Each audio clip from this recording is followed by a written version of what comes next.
अब है विदेशी व्यापार। बच्चों, यद्यपि मुगलों ने विदेशी व्यापार के महत्व को तो समझ लिया था, इसीलिए यूरोपीय व्यापारिक कंपनियों को मुगलों ने संरक्षण भी दिया और उनको प्रोत्साहन भी प्रदान किया। लेकिन राष्ट्र के विकास में, राष्ट्र के आर्थिक विकास में मुगल जो थे वो नौसेना के महत्व को नहीं समझ सके थे।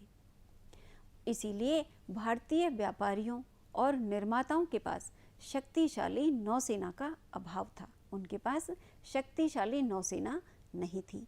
साथ ही साथ उनके पास संगठित व्यापारिक बेड़े भी नहीं थे, यानी संगठित व्यापारिक बेड़ों का भी भारतीय निर्माताओं और व्यापारियों के पास अभाव था।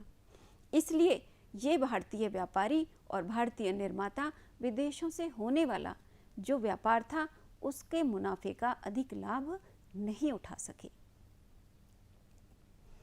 तो बच्चों, विज्ञान और तकनीकी क्षेत्र में तत्कालीन भारत, मुगलों ने भविष्य को निर्धारित करने वाले विज्ञान व तकनीकी क्षेत्रों में बहुत अधिक रुचि नहीं ली।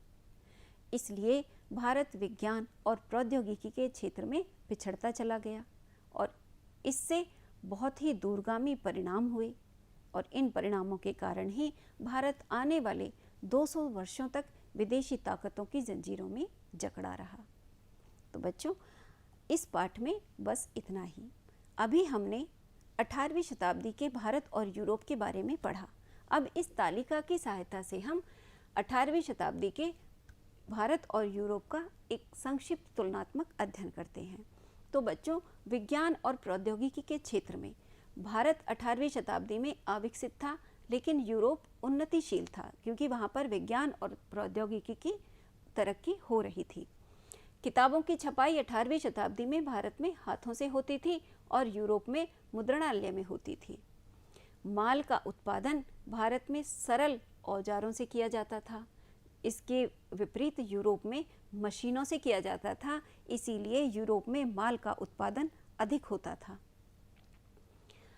हथियार भारत में पैदल सेना, हाथी, भारी तोपें थे, लड़ाई के जो हथियार थे, जबकि यूरोप में बंदूकें और हल्की तोपों का निर्माण होने लगा था। नौसेना, भारत की नौसेना अविकसित थी जबकि यूरोप की नौसेना शक्तिशाली थी। विदेशी व्यापार भारत में अविकसित था और यूरोप में सुसंगठित व्यापारिक बेड़े होने के कारण और शक्तिशाली नौसेना होने के कारण विदेशी व्यापार यूरोप का बहुत अच्छा था।